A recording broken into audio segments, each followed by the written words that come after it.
Problem based learnings में सारा जो प्रोसीजरल इसका जो फ्लो है, जो भी एक एक्शन से लेकर अंजाम तक सारा का सारा जो प्रोसीजर है उसका स्ट्रक्चर किस तरह से होता है, कौन सी चीज़ सबसे पहले होती है, कौन सी बाद में होती है, रिसर्च में क्या किसी ने हमें इसका जवाब दिया और हमारे लिए कुछ इसकी डायरेक्शन मौजूद है या नहीं मौजूद है। बहुत से स्कॉलर्स ने इस पर काम किया है। किसी ने इसको सेल्फ डायरेक्टेड लर्निंग के ज़मरे से शुरू किया और ग्रेजुअली प्रॉब्लम सॉल्विंग में लिंक किया। किसी ने इसमें कॉग्निटिव डेवलपमेंट और सोशल इंटरेक्शन, सोशो कल्चरल जो थेरीज हैं उनका जब इंटरेक्शन देख रहे थे और उसकी क्लासरूम में थ्रू प्रोजेक्ट वर्क और थ्रू प्रॉब्लम सॉल्विंग उन्होंने देखने की कोशिश की। So there has been quite some research work that has already been done in this area। और इसमें कुछ ऐसे नाम, कुछ ऐसे रिसर्च हैं जैसे कि हार्वर्ड की है, या जिसके अंदर पाइक की रिसर्च है, या बैरोज की है, या फिर इसमें स्टिपियन की है, या और बहुत से नाम हैं, एंडरसन की है, जो कि जिन्होंने कि इस फील्ड में अपना अपना काम हमें दिया और हमें एक फ़्लो ऑफ इंफॉर्मेशन या फ़्लो ऑफ प्रोसीजर की गाइडलाइन दी अपने तरीके से, कि इसमें प्रॉब्लम सॉल्विंग में किस तरह से सारा का सारा फ़्लो वकू पजीर होता है। इसमें एक रिसर्च जो कि स्टिपियन एंड गैलेगर ने 1997 में की, और इससे पहले 1991 में भी एक रिसर्च आई, लेकिन उसमें उन्होंने सर्टन एक फ्लो ऑफ इंफॉर्मेशन या फ्लो ऑफ प्रोसीजर का एक चार्ट या एक खाका हमारे लिए छोड़ा, जो कि अभी तक अगर आप देखें तो मोर और लेस हर प्रॉब्लम बेस्ड लर्निंग में या पीबीएल में इसी का ही एक फ्लो हमें नज़र आता है। हो सकता है कि इसकी सब कैटेगरीज हों या सब टाइप्स और हो जाएं या सब्सिडरीज आपको नज़र आएं, लेकिन जो मेन इसके स्टेप्स हैं वो आप देखिएगा कि इसमें हमें मेन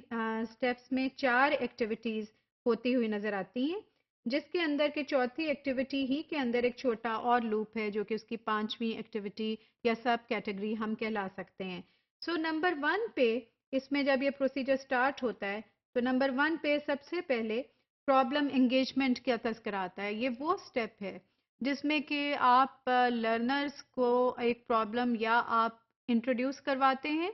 और या फिर लर्नर्स खुद अपने लिए एक प्रॉब्लम्स को आइडेंटिफाई करते हैं, और इनिशियल फेज में इसमें आप उनसे उनका इंटरेस्ट लेवल पैदा करने की कोशिश करते हैं। You just talk about the problem in a manner कि उसमें आपको एक होल क्लास अप्रोच के साथ या होल ग्रुप अप्रोच के साथ you have already known the group yourself, और आपको उनके इंटरेस्ट की, उनकी एबिलिटीज़ की, उनके लर्निंग स्टाइल्स की, उसकी कुछ ना कुछ इन्फॉर्मेशन भी होती है, होनी चाहिए। और फिर आपको ये भी पता होना चाहिए कि इस प्रॉब्लम का क्योंकि इसमें पीबीएल में क्लेम ये है कि उनकी रियल लाइफ के साथ और उनकी रियल वर्ल्ड के साथ इसका रिलेशनशिप होता है, so they can relate to their real world scenarios and life scenarios. तो इसलिए उसमें आप देखते हैं कि इनका इंटरेस्ट किस तरह से होगा। So you must bring in that those kind of points जिससे कि उनका उनकी इंगेजमेंट लेवल को या उनकी एक्टिविटी में इंटरेस्ट का लेवल बढ़ता जाए। सो नंबर 1 पे this is the warm up sort of activity, ice breaking के तौर पर आप यूज़ कर सकते हैं, आइस ब्रेकर के तौर पे यूज़ कर सकते हैं, where everybody will just get to know about the problem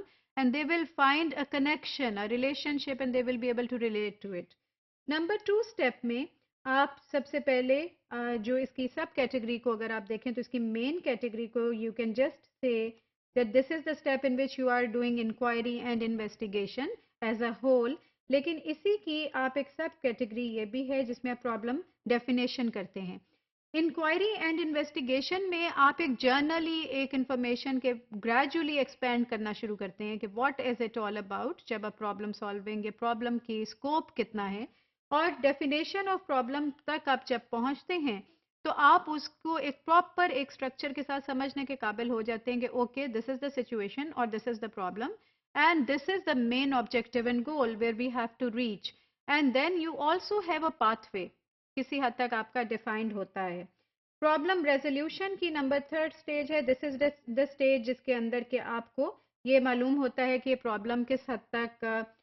solve हो गई है और आपने किस तरह सारा का सारा सफ़र किया। And the 4th and the last stage is problem debriefing, जिसके अंदर आप एक दूसरे से शेयर करते हो ना सिर्फ अपने एक्सपीरियंस के बारे में जो उस पर्टिकुलर गोल और प्रॉब्लम के वो सॉल्व करने के दौरान में आपको हासिल हुआ, बल्कि आप उसका जो एक्सपीरियंस का स्कोप है उसको ब्रॉडन करके एक जर्नल एक होलिस्टिक अप्रोच के साथ भी यू डिस्कस कि what other sort of information you came to know during this voyage.